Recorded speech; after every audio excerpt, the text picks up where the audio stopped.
नमो अरियन्ताणं नमो सिद्धाणं नमो आयर्याणं नमो उज्जयाणं नमो लय सव्वसाहूणम् एषो पञ्चनमुक्कारो सव्वपावपणासणो मङ्गलाणं च सव्वेसिं पठमं होयि मङ्गलं मङ्गलं भगवान् वीरो मङ्गलं गौतमप्रभु मङ्गलं स्थूलिभद्राद्या जैनधर्मोऽस्तु मङ्गलम् अज्ञानतिमिरान्धानां ज्ञानाञ्जनशलाकया नेत्रमुन्मीलितं येन तस्मै श्रीगुरवे नमः।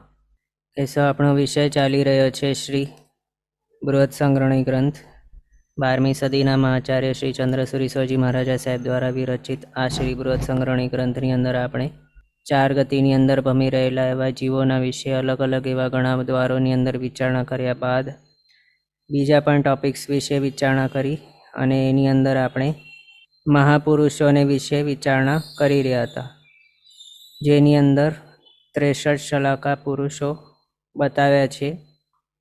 24 तीर्थंकर भगवान, 12 चक्रवर्ती, 9 प्रतिवासुदेव, 9 वासुदेव, 9 बळदेव। एडिशनली आज हता ते छे 63 शलाका पुरुषो। एना एडिशन में महापुरुषोनी अंदर 9 नारद अने 11 रुद्र पण गणेला छे। हवे एना विषे आपणे जोई रह्या हता। सौथी पहेला आपणे तीर्थंकर भगवंत विषे विचारणा चालू करेल हती अने एनी अंदर विचारणा करता एक टॉपिक एवो आव्यो के जेनी अंदर केटलाक एवा शब्द छे एना विषे विचारणा करी रह्या हता आपणे, जेम के आ छे एनो उच्चार कई रीते होवू जोईए ते आपणे जोयुं। हवे आगळ थोड़ाक उच्चारणो विषे जोईने पछी आपणा तीर्थंकर भगवंतना विषेनी विचारणानी अंदर आगळ वधशुं।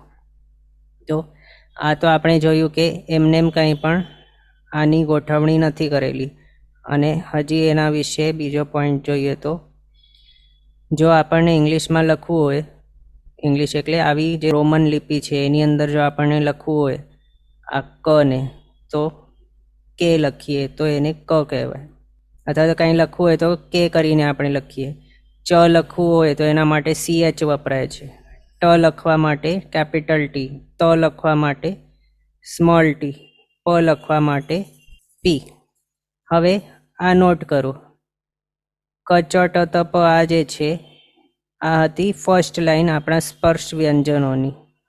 एमां ज बीजी लाइन जोईए ख छ ठ थ फ नी, तो फर्स्ट लाइन जे छे एनी अंदर H H H H add करी लईए, એટલે ह ह ह ह एड करी लईए तो पछी बीजा लाइननो उच्चारण थाय छे क प्लस एच, CH प्लस हजी एक एच, टी प्लस हजी एक एच, आ प्लस एच अने पी प्लस एच।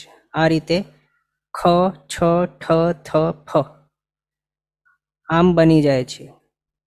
आ जोयुं सिंपल छे, एकदम इजीली आपणने समजाई जाय एवुं छे। पछी आ थर्ड लाइन जे छे आपणी ग ज ड द ब, ए जी, पछी J, capital D, small D अने बी। आ रीते आपणे लखता है। हवे एनी अंदर ज जो H H H H add करी लईए पाछळ तो आ आखी लाइन फॉर्म थई जाए घ झ ढ ध भ, घ झ ढ ध भ। आ रीते એટલે આમ પણ આપણે જોઈ શકીએ છીએ જે આપણે ઉચ્ચારણો કરવા માટે કહ્યું હતું, ફર્સ્ટ લાઇન પ્લસ કંઈક પ્રયત્ન કરવાનો, હવા નીકળે મોઢામાંથી એ રીતે, એટલે હનો ઉચ્ચારણ કંઈક પ્રાણ પૂરવાનું એવું। फर्स्ट लाइन नी अंदर प्राण पूरो कंईक तो ख बने।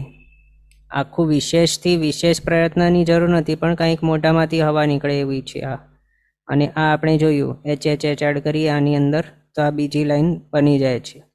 थर्ड लाइन नी अंदर बधामां एच एच एच एड करीए तो आ शुं दर्शावे छे, आपणे जे लास्ट टाइम कह्युं हतुं के थर्ड लाइन नी अंदर विशेषपणे प्राण पूरो ह जे छे एने महाप्राण कह्युं छे અને એ એડ કરીએ એનો ઉચ્ચારણ આની અંદર ત્યારે બની જાય છે આ ચોથી લાઈન। એ આના ઉપરથી પણ આપણને સ્પષ્ટ ક્લિયર સમજાઈ જાય છે કે આ શું છે, જ છે, JH જ એમ, પણ ઝ નથી। મેન તો આનો ઉચ્ચારણ જ છે તે, પણ ઝ નહોતું એનું ઉચ્ચારણ, એ આપણને સમજાયું। હવે બીજું એક જોઈએ, આ શું છે તે। આ ઘણી વખત આપણા બોલવામાં આવે છે તો નમોર હતે આવું છે આ વર્ડ, તો એ કઈ રીતે બની ગયું છે એ બોલવાનું, ઓમ નમો અર્હતે આ રીતે બોલવાનું કે પછી ઓમ નમો અર્હતે બોલવાનું? આ બંનેમાંથી શું બોલવું યોગ્ય છે અને શું અયોગ્ય છે તે આપણે આના ઉપરથી કંઈક સમજીએ. સમજાયું? હવે આપણે શું જોવાના છીએ? નમો અર્હતે આ બોલવાનું કે પછી નમો અર્હતે બોલવાનું, તેના ઉપર વિચારણા કરી રહ્યા છીએ. આમાં આ વચમાં આપણને જે દેખાય છે નમો, પછી આ વચમાં જે છે તે અવગ્રહ છે. અવગ્રહ ત્યારે મુકાતું હોય કે લખાતું હોય જ્યારે અનો લોપ થયેલું હોય અને એ દર્શાવવું હોય ત્યારે અવગ્રહ લખાતું હોય છે. તો આ ડ નથી પણ શું છે? અવગ્રહ, એટલે નમો અર્હતે એવું છે. તો હવે આ કઈ રીતે ફોર્મ થયું તે જોઈએ. તો સંસ્કૃતની અંદર નમસ અવ્યય છે, એનો મિનિંગ થાય છે નમસ્કાર. અને બીજું આ અર્હતે, તો અર્હતે વર્ડ છે એનું મૂળ શબ્દ શું છે? તો અર્હત. અને એ અર્હતની ચતુર્થી એક વચન જ્યારે બનાવીએ આપણે એનો રૂપ, ત્યારે આ અર્હતે બને છે. એટલે નમસ્કાર થાવ અર્યંત ભગવંતને, આનું મિનિંગ થાય છે. પણ હવે સંસ્કૃતમાં સંધિના નિયમો પણ આપણને ધ્યાનમાં રાખવા પડે. તો સંધિના નિયમ કેવા છે?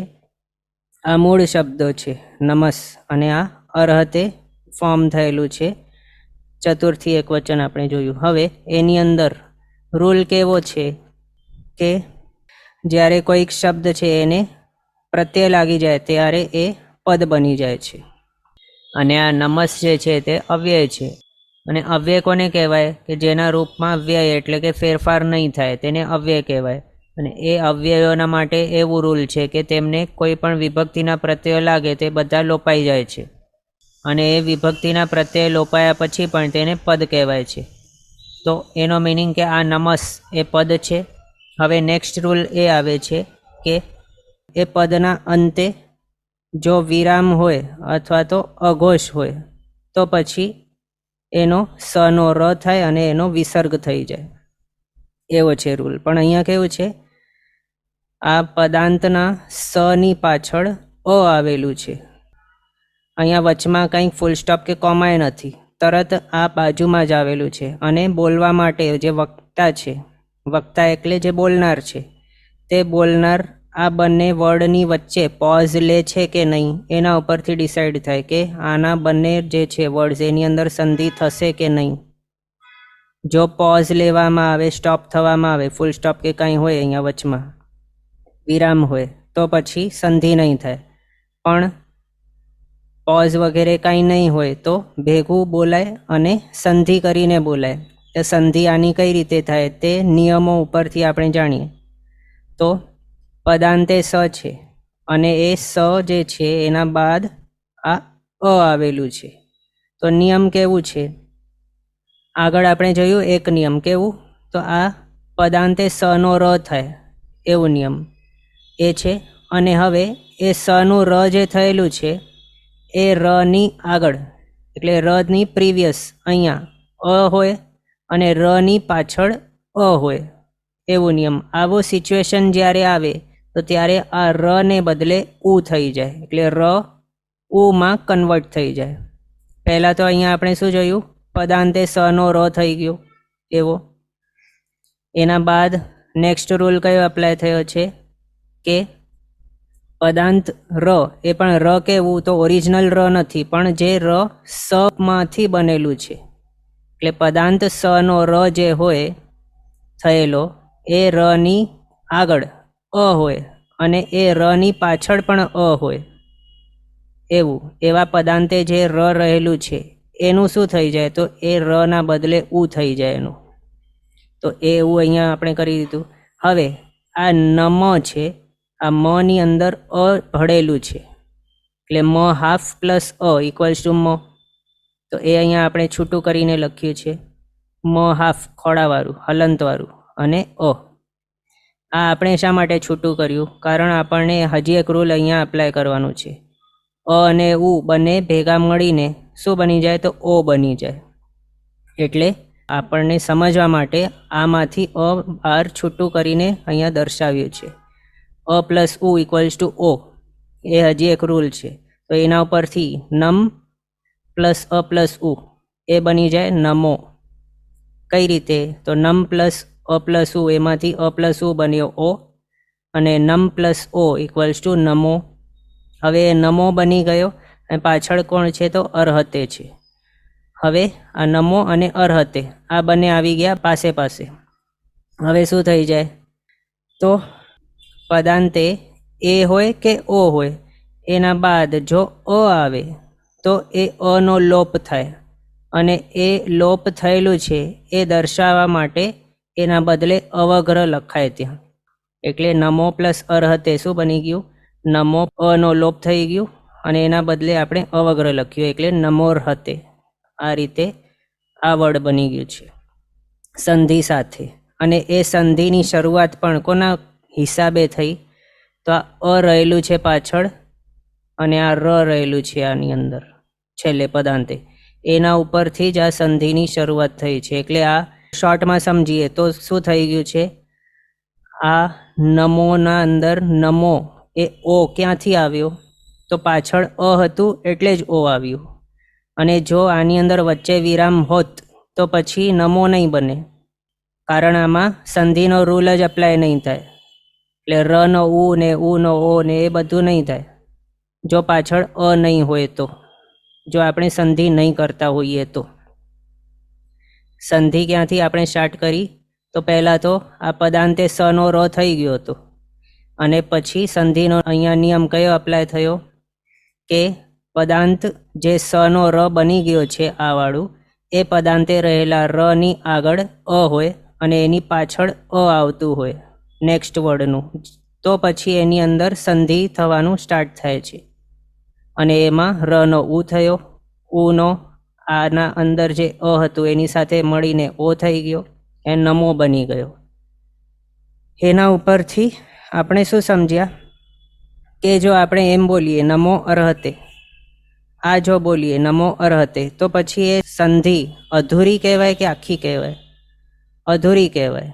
નમો અર્હતે અશુદ્ધ સંધિ છે. પૂર્ણ સંધિ કઈ છે? નમોર્હતે. આ પૂર્ણ અને શુદ્ધ સંધિ છે, અને આ કઈ છે? અપૂર્ણ સંધિ છે. સંધિ અહીંયાથી સ્ટાર્ટ થઈ, અ હતું પાછળ એટલે જ સ્ટાર્ટ થઈ છે સંધિ, અને અહીંયા સુધી એન્ડ થઈ આખી સંધિ થઈને.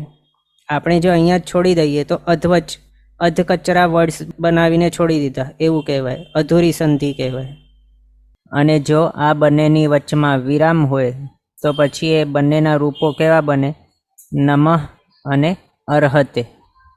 પણ નમો આ રીતનો રૂપ ઇન્ડિવિજ્યુઅલી આખા સંસ્કૃતના કોઈ પણ રૂપોની અંદર કોઈ પણ રૂલ મુજબ હોતું નથી, પણ એ નમો આ પ્રકારેનો રૂપ તો જ બને છે જો એની અંદર કોઈક પ્રકારની સંધિ વગેરેના નિયમો એપ્લાય થયેલા હોય તો.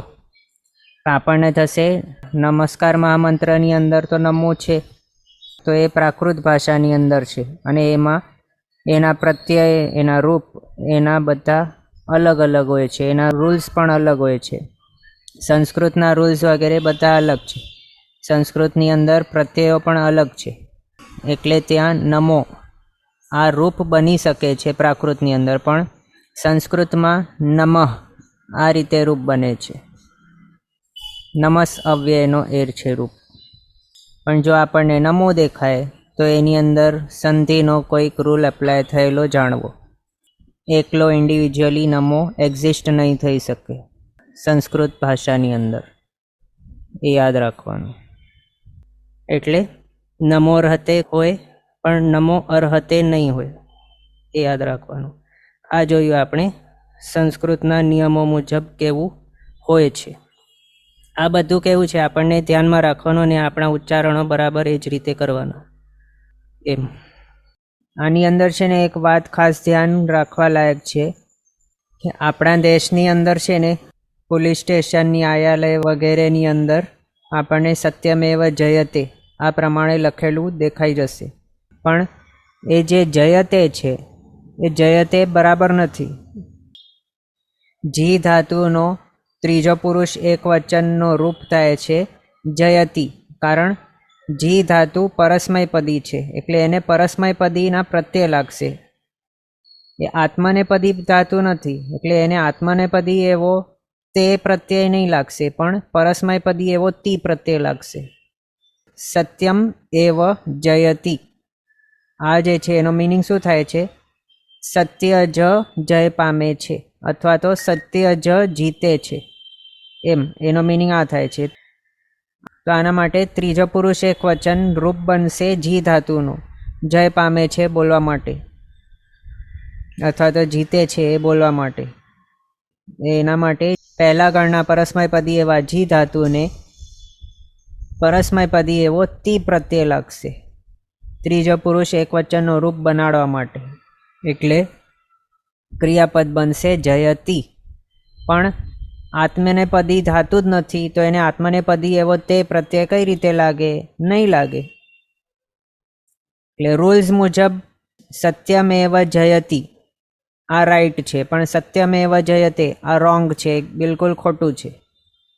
પણ સ્વાતંત્ર્ય આંદોલનના ટાઈમના લોકો, એમને સંસ્કૃતનો કંઈ જ્ઞાન વિશેષ હતું નહીં. સંસ્કૃતના જ્ઞાન નહીં હોવાના કારણે તેઓને એમ લાગ્યું કે જયતિ ક્રિયાપદ સ્ત્રીલિંગને લાગે છે, પણ સત્ય તો પુલ્લિંગ છે, તો એને જયતિ નહીં પણ જયતે હોવું જોઈએ. એટલે એના હિસાબે તેઓએ જયતે જયતે કરી નાખ્યું. પણ આમ તો સત્ય જે શબ્દ છે તે તો પોતે નપુંસકલિંગ છે, અને આમે સંસ્કૃતના જાણકાર જે હોય તેઓ કહી શકે કે ક્રિયાપદને માટે કોઈ લિંગ જોવાતું નથી, ભલે તે પુલ્લિંગ હોય, નપુંસકલિંગ હોય કે સ્ત્રીલિંગ હોય, તો પણ ક્રિયાપદ સેમ જ હોય છે, એમાં કોઈ ફેરફાર નહીં થાય. એટલે આવું અજ્ઞાની લોકોએ જયતિના બદલે જયતે કહ્યું. અસલ શુદ્ધ એનો શું છે? સત્યમેવ જયતિ, પણ એનો સત્યમેવ જયતે, સત્યમેવ જયતે, આમ જયતે જયતે કરી નાખ્યું. તો આ શું છે? ખોટી પરંપરા ચાલુ થઈ ગઈ છે. તો તે ટાઈમના લોકોના અશુદ્ધ ઉચ્ચારણ કે અશુદ્ધ એવા બોલવાના કારણે આવી ખોટી પ્રરૂપણા ચાલુ થઈ ગઈ. પણ આપણને એવું નથી કરવાનું. આપણને તો જેવું હોવું જોઈએ એ જ પ્રમાણે બોલવાનું.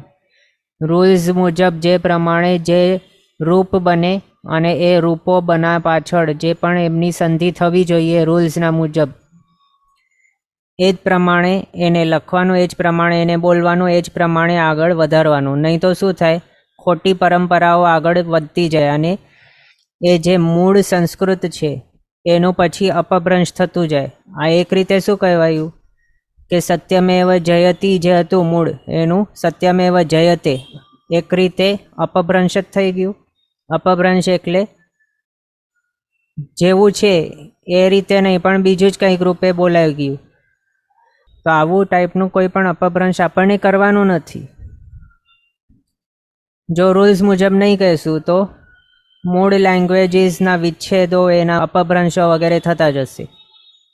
અને પછી આગળ અશુદ્ધ એવું રૂપો, અશુદ્ધ એવી સંધિઓ, અશુદ્ધ એવા પ્રરૂપણાઓ, અશુદ્ધ એવા ઉચ્ચારણો આગળ વધારવાનું દોષ કોને લાગે? તો આપણને જ લાગે. જે અશુદ્ધ બોલે, અશુદ્ધ લખે, અશુદ્ધ કહે, એને એ બધું દોષ લાગે. અને પછી આગળવાળા જે પણ આવવાના હશે એમને એ જે મંત્રોચ્ચાર હતું મૂળ, એનો જે લાભ થવું જોઈતું હતું એ લાભે નહીં થાય પછી, કારણ આપણે તેનો અપભ્રંશ કરી નાખ્યું, આપણે એને અશુદ્ધ બનાવી નાખ્યું. એટલે પછી આગળ ફ્યુચરના પેઢીવાળાને પણ એનો લાભ નહીં મળે આપણા કારણે. એટલે હંમેશા શું છે? જેવું જે સમ્યક હોવું જોઈએ એ જ પ્રમાણે એના સમ્યક ઉચ્ચારણો રૂલ્સ સહિત કરવાના. એટલે આ બધું એકદમ મહત્ત્વની વાતો છે, ગૌણ કરવા લાયક નથી. આ તો આપણે આટલા એક્ઝામ્પલ જોયા, એના સાથે બીજા પણ આપણે સમજવાના. ઓકે, હવે એક ભાગ્યશાળીનો રિક્વેસ્ટ હતો કે જોડાક્ષર વિશે કંઈક કઈ રીતે બોલવાના તે બતાવવા માટે, તો એના ઉપર પણ થોડુંક વિચારણા કરીએ. અને બાકીના જે છે હજી આગળ તે આપણે પછી નેક્સ્ટ ક્લાસમાં જોશું. જોડાક્ષરો વિશે કંઈક જોઈએ, તેના ઉચ્ચારણ કઈ રીતે કરવાના તે. હા, તો અહીંયા આપણો નમસ્કાર મહામંત્ર આપણે જોઈ શકીએ છીએ. એની અંદર સૌથી પહેલાં આ વાળું અહીંયા છે એક જોડાક્ષર. આની અંદર કેવું છે? સિદ્ધાણમ. એક મિનિટ લખીને બતાવું જરા કેવું છે. સી છે, એના બાદ દ હાફ છે, હલંતવાળો અથવા તો ખોડાવાળો દ, અને પછી ધ આખું છે, ધા, અને ણમ છે. તો આની અંદર આપણે કઈ રીતે બોલીએ? સિદ્ધાણમ. આ દ છે એનું હાફનો ઉચ્ચારણ કરવું જોઈએ. છે તો બોલવું જોઈએ, નહીં હોય તો નહીં બોલવું, પણ છે એટલે બોલવું જોઈએ. કઈ રીતે? સિદ્ધાણમ, સિદ્ધાણમ, આ રીતે સિદ્ધાણમ એમ. પછી આ ઉજ્જાયણમનું તો આપણે જોયું. આની અંદર જ હાફ છે અને જ આખું છે, એમાં આ જોઈન્ટ થયેલું છે, એટલે કઈ રીતે બોલીએ આપણે? ઉજ્જાયણમ, ઉજ્જાયણમ એમ. ઉજ્જાયણમ, ઉજ્જાયણમ. પછી સવ્વ સાહુણમ એમ, સવ્વ સાહુણમ. પછી નમુક્કારો. આમાં કેવું આપણે થોડુંક સમજી શકીએ. જ્યારે આપણે બોલીએ ત્યારે આ ક હાફ છે, અથવા તો જે પણ અહીંયા પાછળ હાફવાળા આવતા હોય, તો એના પ્રીવિયસવાળું જે છે એના ઉપર કંઈક જોર લગાડીને આપણે બોલીએ ત્યારે આનું ઉચ્ચારણ હાફવાળાનું થઈ શકે છે સારી રીતે. એટલે નમુક્કારો, નમુક્કારો, નમુક્કારો, આ રીતે કંઈક ઉચ્ચારણ થાય છે. પછી સવ્વ, સવ્વ, પાવપણાસણો, પાવપણાસણો, પાવપણાસણો એમ. પછી સવ્વેસિમ, આ જોઈ લીધું આપણે. પછી હજી એક જોઈ લઈએ, એક મિનિટ. આ છે આપણો અન્નથ સૂત્ર. આને કઈ રીતે બોલવાનું? અન્નથ, અન્નથ, આ રીતે. અહીંયા જોડાક્ષર છે, અહીંયા જોડાક્ષર, એટલે અન્નથ એમ. પછી ઉડ્ડુવેણમ, ઉડ્ડુવેણમ. પિત્ત મુચ્છાએ, પિત્ત મુચ્છાએ એમ. દિઠ્ઠી સંચાલેહિમ, અભગ્ગો, હુજ્જ, નમુક્કારેણમ, નમુક્કારેણમ. પછી અહીંયા આવી ગયું છે આનો ઉચ્ચાર જાણેણમ નહીં કરવાનો, પણ જાણેણમ એવું છે. એ આપણે સમજી લીધું બહુ ડિટેલની અંદર, એક્ઝામ્પલ્સ, પ્રૂફ્સ વગેરે સાથે. આનું ઉચ્ચારણ જાણેણમ હોવું જોઈએ એમ. પછી ચેટ બોક્સમાં આવ્યું છે સજ્જાય, તો સજ્જાય છે.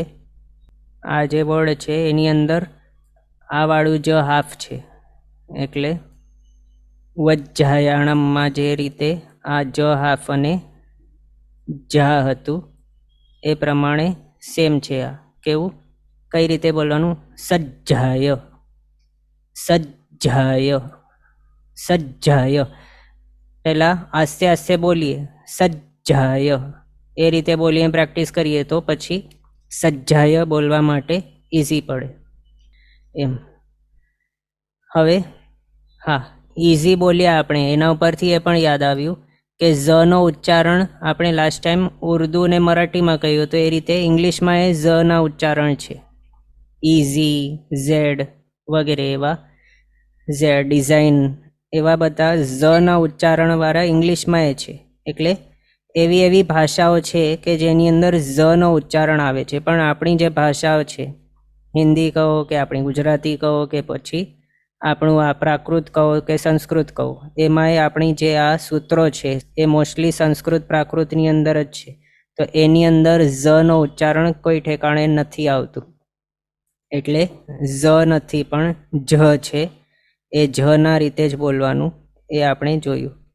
અને એમાં જો આપણે જેવું રીતે છે એ પ્રમાણે નહીં બોલીએ, આને જાણેણમ ને ઉજ્જાયણમ ને એ રીતે બોલીએ તો પછી એમ કંઈ મતલબ નહીં થાય બોલીને, અનર્થો થઈ જાય.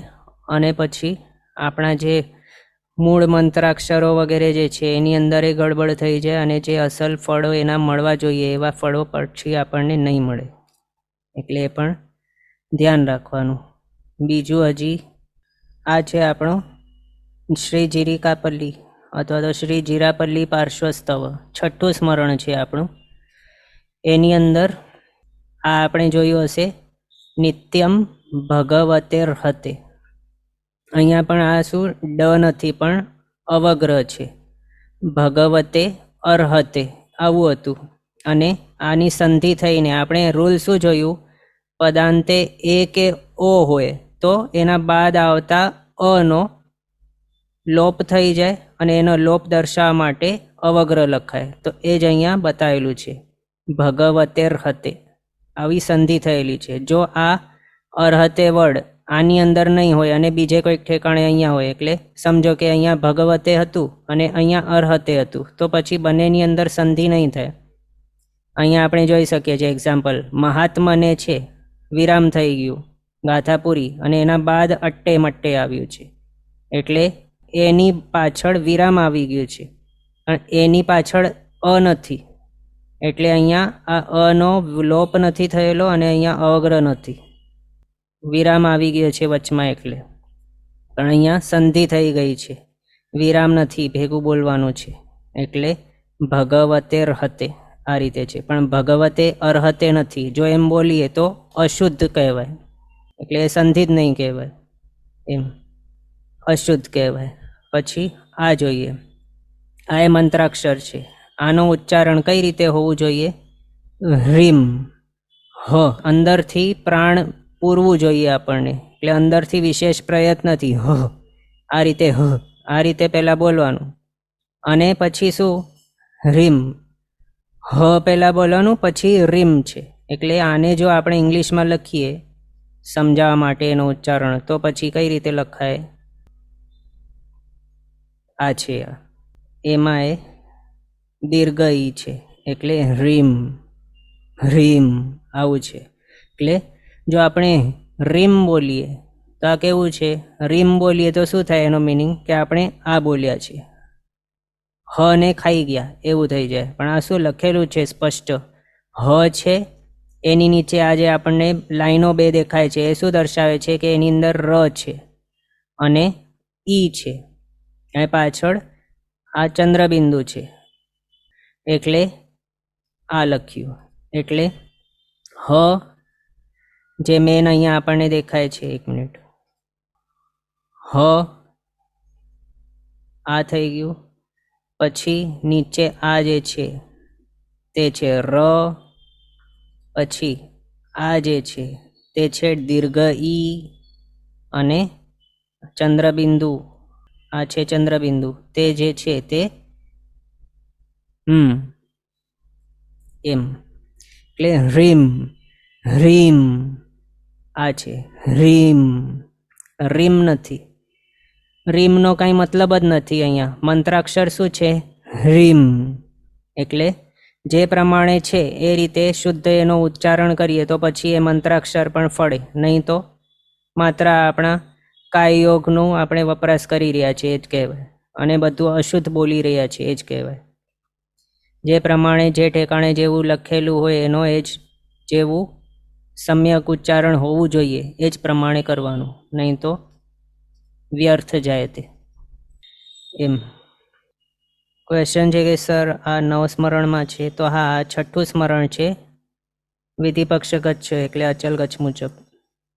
તપાગચ્છના મુજબના નવસ્મરણ અલગ છે, આ વિધિપક્ષ ગચ્છ એટલે અચલ ગચ્છના મુજબના છે, એની અંદર છઠ્ઠું સ્મરણ આ આવે છે, આખું સંસ્કૃતની અંદર છે. પછી અહીંયા પણ આપણે આ જોઈ શકીએ છીએ, અહીંયા બીજો એક્ઝામ્પલ આવી ગયો આપણી પાસે, તે પછી છે અભિધા. અહીંયા તેની બાદ અ હતું, એટલે એ પછી અ આવ્યું. આપણે રૂલ શું જોયો, એ ઓ પછી અ આવે તો એનું શું થઈ જાય, અનો લોપ થઈ જાય અને એનો લોપ દર્શાવવા માટે અવગ્રહ મુકાય. તો એ જ અહીંયા ગ્રંથકારશ્રીએ કહ્યું છે, તે અભિધા, અહીંયા અવગ્રહ આવી ગયો, એટલે અભિધા નથી બોલવાનું, અનો લોપ જ થઈ ગયું છે, એટલે તે ભીધા આ રીતે બોલવાનું છે. આ માત્ર દર્શાવવા માટે છે, તો આપણે એનું જેવું મિનિંગ છે એવું મિનિંગ કરી શકીએ, એના માટે અવગ્રહ લખેલું છે. પણ અવગ્રહનું કોઈ ઉચ્ચારણ નથી હોતું, આ તેને લંબાવવાનું નથી હોતું અને ડ પણ નથી બોલવાનું, પણ તે ભીધા આ રીતે જ બોલવાનું છે. ઓકે, આ કેટલુંક આપણે જોયું. હવે આગળ આપણા આ જે છે ઉચ્ચારણો એના વિશે બાકીની વિચારણાઓ આપણે નેક્સ્ટ ક્લાસમાં કરશું. હમણાં હવે આપણા જે ટોપિક છે એની અંદર તીર્થંકર ભગવાન પાસે પાછા આવીએ. હા, તો અહીંયા આપણે એ જોયું હતું કે ઇન્દ્ર મહારાજ છે તે 5 રૂપો કરીને તીર્થંકર ભગવંતને એમનું જન્માભિષેકના માટે પાંડુક વનની અંદર આવી જાય છે. પાંડુક વન ક્યાં છે? તો મેરુ પર્વતના ઉપર ત્યાં આવેલો છે. એની અંદર 4 શિલાઓ છે, અભિષેક શિલાઓ. તે સ્ફટિકમય હોય છે. 500 યોજન લેન્થ, એટલે લંબાઈ 500 યોજન, પહોળાઈ એની 250 યોજન, હાઇટ એની 4 યોજન. અભિષેક શિલાઓના આ ડાયમેન્શન આપણે જોયા હતા. ત્યાં તેઓ તીર્થંકર ભગવંતના અભિષેકને માટે પોતાના દેવોને આદેશ કરે છે કે અલગ અલગ તીર્થો, નદીઓ, તળાવો એટલે કે દ્રહ વગેરેના એવા જે શુદ્ધ જલો છે, પવિત્ર જલ, એ બધા લઈ આવવા માટે ગંગા નદી, મહાગધ આદિ એવા તીર્થો છે એના જળ, પછી ચંદન, પુષ્પ, ચૂર્ણ આદિ અલગ અલગ એવા સુગંધી ઔષધિઓથી મિશ્રિત એવા જલથી તેઓ તીર્થંકર ભગવંતની જન્માભિષેક કરે છે. એકદમ સારી રીતે ધામધૂમપૂર્વક કરે છે. અહીંયા આપણે જોઈ શકીએ છીએ ઘણા બધા દેવો તો વાજિંદ્રો વગાડી રહ્યા છે, ગીત ગાન સ્તવના વગેરે કરી રહ્યા છે.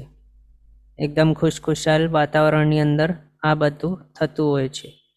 ટોટલ 1,60,00,000 અભિષેકો થાય છે 64,000 કલશો દ્વારા. એમાં 8 પ્રકારના કલશો છે, દરેક પ્રકારના 8,000 ગ્રુપમાં. હવે ટોટલ 250 અભિષેક થાય છે. 64,000 × 250 કરીએ તો 1,60,00,000 થાય. તો એ 250 અભિષેક કઈ રીતે ગણેલા છે તે આપણે અહીંયા જોઈએ. એમાંથી સૌથી પહેલાં સૂર્ય ચંદ્ર સિવાયના બાકીના 62 ઇન્દ્ર, એમના ટોટલ 62 અભિષેક. પછી બધા જ નિકાયના લોકપાલ દેવોના મળીને ટોટલ 4 પ્રકારના હોય છે લોકપાલ: સોમ, યમ, વરુણ, કુબેર. એ જેટલા પણના યથાયોગ્ય પોસિબલ હોય બધાના મળીને જનરલી 4.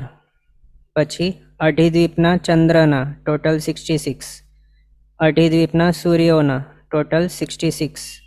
એના બાદ ગુરુસ્થાનિક દેવો જે હોય એમના 1, 63 ટાઈપના જે ગુરુસ્થાનિક દેવો છે એમનો 1. પછી સામાનિક દેવોનો 1.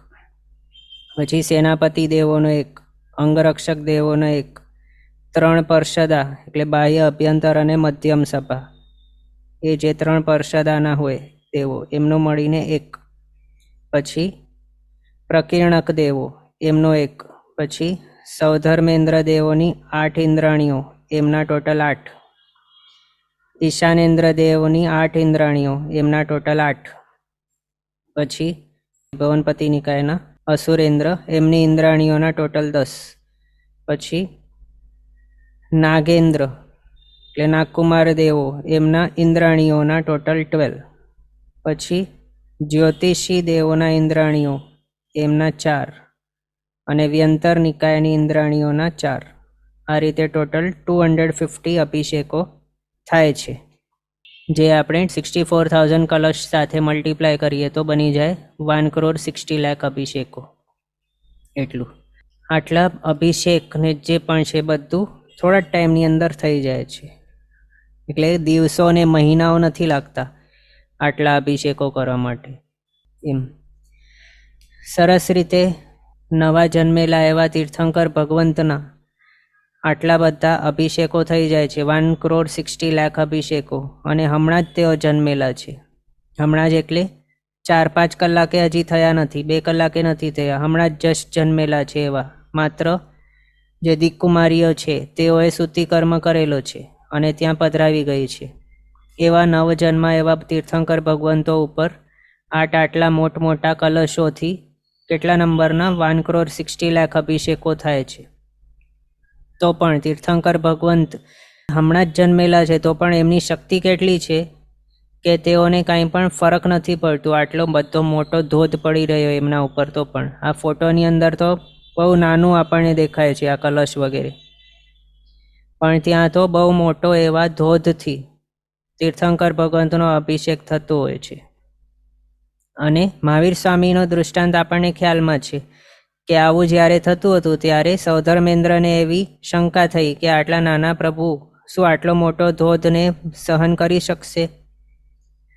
તો એમના એ વિચારને જાણીને મહાવીર સ્વામીએ માત્ર મેરુ પર્વતને પોતાનો અંગૂઠો સ્પર્શ કર્યો અને આખો મેરુ પર્વત 1 લાખ યોજનનું જે છે આટલું મોટું આખો ડોલાયમાન થવા લાગ્યું. ધરતીકંપ જેવો થઈ ગયો ત્યાં. આટલા શક્તિશાળી હોય છે તીર્થંકર ભગવંતો.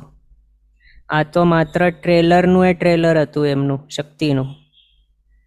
મહાન અચિંત્ય શક્તિવાળા હોય છે એવા તીર્થંકર ભગવંતોનો આખો જન્માભિષેક થઈ જાય ત્યારે જન્માભિષેક પછી અંગલુછણા વગેરે કરીને વિલેપન વગેરે કરીને પછી સૌધર્મેન્દ્ર તીર્થંકર ભગવંતને પાછું તેમના રાજભવનની અંદર એમના માતાજીની પાસે સ્થાપે છે અને તે જે પ્રતિબિંબ એણે મૂક્યું હતું ત્યાં એને સંહરે છે અને સાથે માતાજી અને સાથે બીજે પણ દાસીઓને જે અવસ્વાપિણી નિદ્રા આપેલી હતી તે પાછી સંહરી લે છે. અને એના બાદ માતા અને તીર્થંકર ભગવંતને શુભ એવા વચનો કહીને પછી તીર્થંકર ભગવંતના જમણા હાથના અંગૂઠાની અંદર અમૃતનો સંચાર કરે છે અને પોતાના સેવક દેવને આદેશ કરીને ત્યાં અલગ અલગ એવી ધન વગેરેની વૃષ્ટિ કરાવે છે રાજભવનની અંદર. અને એના બાદ તેઓ સ્વસ્થાને ચાલ્યા જાય છે. આગળ પછી તીર્થંકર ભગવંત એમનું બાલ્યકાળ એ વ્યતીત થાય, યુવાવસ્થા આવે. જો તેમના ભોગાવલી કર્મો બાકી હોય તો પછી કેટલાક તીર્થંકર ભગવંતો વિવાહ વગેરે પણ કરે અને જેમનું બાકી નહીં હોય એવા ભોગાવલી વગેરે કર્મો તો પછી તેઓ સંસાર નહીં માંડે અને દીક્ષા અંગીકાર કરે. હવે એનાથી પહેલાં જ્યારે તેઓના દીક્ષા સમય આવતું હોય એના આવતા 1 વર્ષ પૂર્વે 9 લોકાંતિક દેવો તીર્થંકર ભગવંત પાસે આવીને એમને દીક્ષાની વિજ્ઞપ્તિ કરે. તીર્થંકર ભગવંતને તો તે ખ્યાલમાં જ હોય છે પણ 9 લોકાંતિક દેવો આવીને એમને આદેશ કે વિજ્ઞપ્તિ કરે છે એટલે તીર્થંકર ભગવંત એમનાથી બોધ પામ્યા અને પછી એવો દીક્ષા માટે તૈયાર થાય એવું કંઈ નથી. પણ એ માત્ર પોતાનું પ્રોટોકોલ કે શાશ્વત આચાર છે 9 લોકાંતિક દેવોનું જે એ જ માત્ર આચાર પૂરું કરવા માટે અહીંયા આવે છે પોતાના ભક્તિભાવથી. તીર્થંકર ભગવાન તો પહેલાંથી વૈરાગી જ છે, એમને કોઈ 9 લોકાંતિક દેવો આવે કે કાંઈ થાય એવી કોઈ જરૂર છે જ નહીં. પણ માત્ર શાશ્વત આચાર કે પ્રોટોકોલ જે ફોલો થઈને આવ્યું છે અનાદિકાળથી તે માત્ર ફોલો થાય છે ત્યાં. એટલે દીક્ષાના 1 વર્ષ પૂર્વે 9 લોકાંતિક દેવો આવીને દીક્ષાની વિજ્ઞપ્તિ કરે છે અને તીર્થંકર ભગવાન પછી 1 વર્ષને માટે દરરોજ 1 કરોડ ને 60 લાખ સોનૈયાનો દાન કરીને ટોટલ 1 વર્ષની અંદર 388 કરોડ અને 80 લાખ સોનૈયાનું દાન આપે છે. અને એ દાન 1 વર્ષને માટે અપાયું હતું અને અપાય છે અને અપાતું રહેશે બધા તીર્થંકર ભગવંતો દ્વારા. એના માટે એને શું કહેવાય છે? વર્ષીદાન કહેવાય છે. 1 વર્ષ માટે ચાલે છે એટલે એનું નામ છે વર્ષીદાન. પણ વરસાદની જેમ વરસીને જે દાન અપાય એને વર્ષીદાન નથી કહેવાતું. અહીંયા ત્યાં ઉડાવીને દાન નથી આપતા, એટલે વરસીને દાન નથી આપતા, પણ 1 વર્ષને માટે 1 યરને માટે દરરોજ દાન અપાય છે એટલે એનું નામ છે શું? વર્ષીદાન. એમ વાર્ષિક દાન અથવા તો વર્ષીદાન એમ. તો આ વર્ષીદાન આપવા બાદ દીક્ષા મહોત્સવ એમનું થાય છે. દીક્ષા મહોત્સવની અંદર ઘણી સરસ એવી એમની પાલખી રચાય છે ઇન્દ્ર દ્વારા અને ઘણા બધા ભક્તો, એમના રાજ્ય સેવકો, રાજપરિવાર વગેરે જે પણ છે, એમના આસપાસના રાજ્યવાળા, એમના પરિચિતો બધા જ ત્યાં દીક્ષા મહોત્સવની અંદર આવે છે. એની સાથે તો 64 ઇન્દ્રો બધા પોતપોતાના પરિવારો સહિત અહીંયા તીર્થંકર ભગવંતના દીક્ષા મહોત્સવની અંદર આવે છે.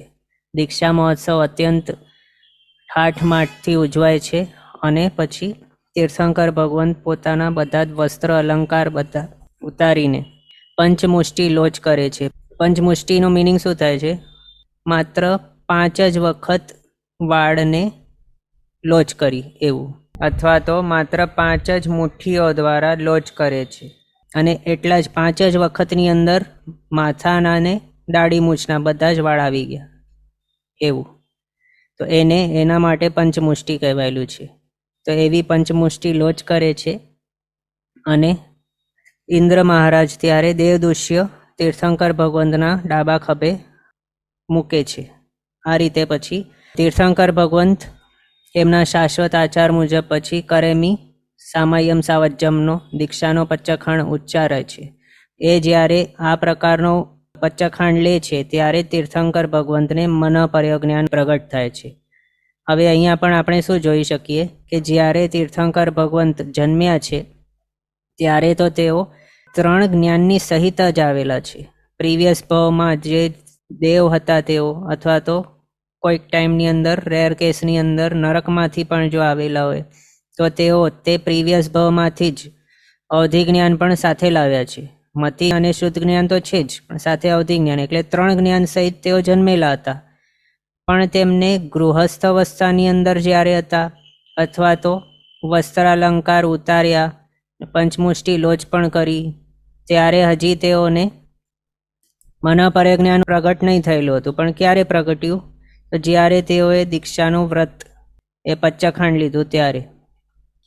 એ પચ્ચખંડ લેતાની સાથે તરત જ તેઓને મન પરજ્ઞાન, ચોથો જ્ઞાન જે છે તે પ્રગટી જાય છે. એટલે આના ઉપરથી આપણને શું સમજવાનું કે આપણને પણ પચ્ચખાણો લેવાનો આગ્રહ રાખવાનો. આમ નહીં વિચારવાનું કે હા મેં તો આ ધારી લીધું છે, પચખાંડ નહીં લઈશ તો પણ શું છે, ભાવથી તો ધાર્યું છે ને, એવું કંઈ નથી. પચખાંડ નહીં લેવાનું મિનિંગ શું છે કે આપણને ઈચ્છા પડેલી છે કે હું કંઈક થશે અથવા તો ક્યારેક એવી પરિસ્થિતિ આવી જશે તો પછી એ હું આજના દિવસે વાપરી લઈશ. એટલે આવી ઈચ્છા તો છે ને વાપરવાની, એટલે જ પચખાંડ નથી લીધું. એનું એ જ મિનિંગ થાય છે ને. અને જ્યાર સુધી ઈચ્છા પડેલી હશે ત્યાર સુધી એનો પાપ લાગ્યા કરશે. તો એના માટે પચખાંડનું બહુ મોટો મહત્વ છે, એ યાદ રાખવાનું. અને પચખાંડ લેવાનું ક્યારે પણ રાખવાનું, તો જ પછી પાપનું સાથેનું આપણું કનેક્શન કટ ઓફ થઈ શકશે, નહીં તો નહીં થાય. હા, તો આપણે હતા અહીંયા દીક્ષા મહોત્સવ થાય છે તીર્થંકર ભગવંતનું. ત્યારે પછી તેઓ દીક્ષા ગ્રહણ કરે છે.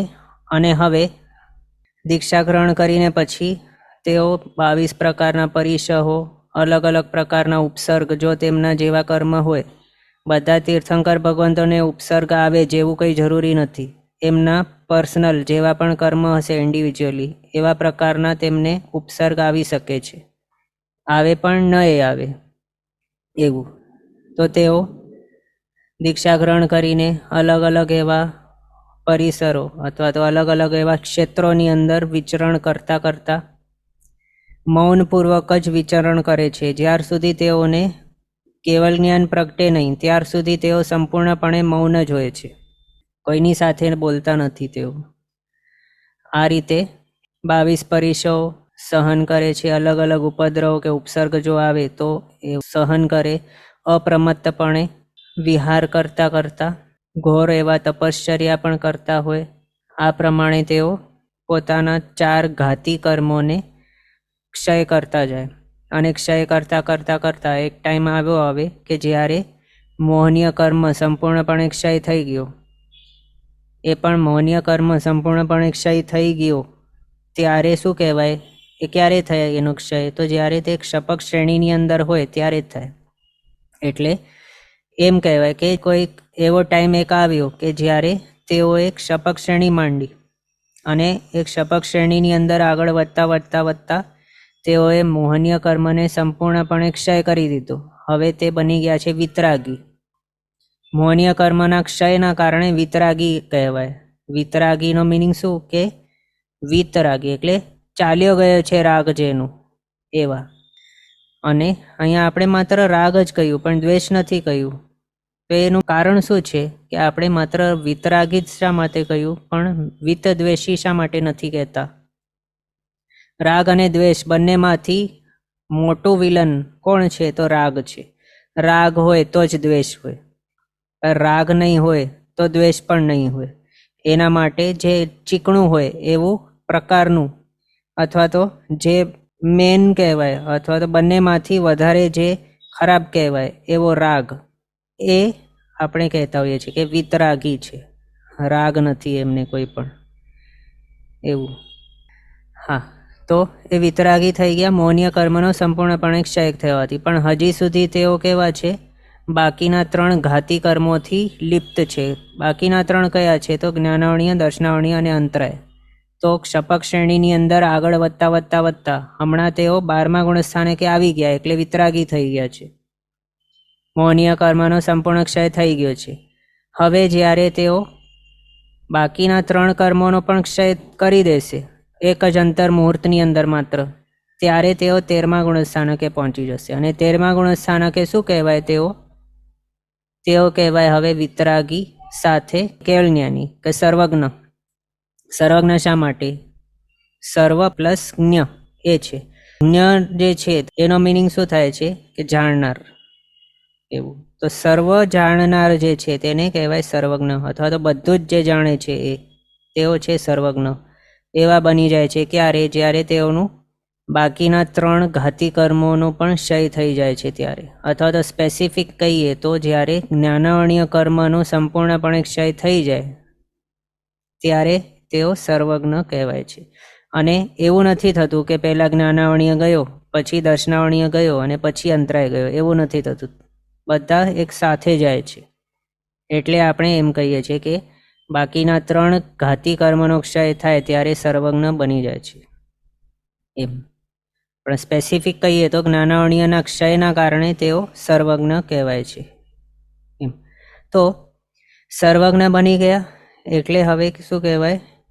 કે તેઓ કેવલી બની ગયા, કેવલ જ્ઞાની બની ગયા, કેવલી ભગવંત બની ગયા એવું. હવે કેવલી તેઓ બની ગયા. હવે શું થશે તે આપણે નેક્સ્ટ ક્લાસમાં જોશું, કારણ કે આજનો સમય આપણો અહીંયા કમ્પ્લીટ થઈ ગયો છે. એક ક્વેશ્ચન છે કે ક્ષપક શ્રેણીનો પોના 3 મિનિટની છે, નહીં 3 મિનિટની નથી ક્ષપક શ્રેણીનો ટાઈમ. એના માટે અંતર મુહૂર્ત કયું છે? એમાં કેવું છે, કમ્પ્લીટ ક્ષપક શ્રેણીને પણ અંતર મુહૂર્તનો જેટલું ટાઈમ લાગે. અને અંતર મુહૂર્ત એટલે કેટલું છે?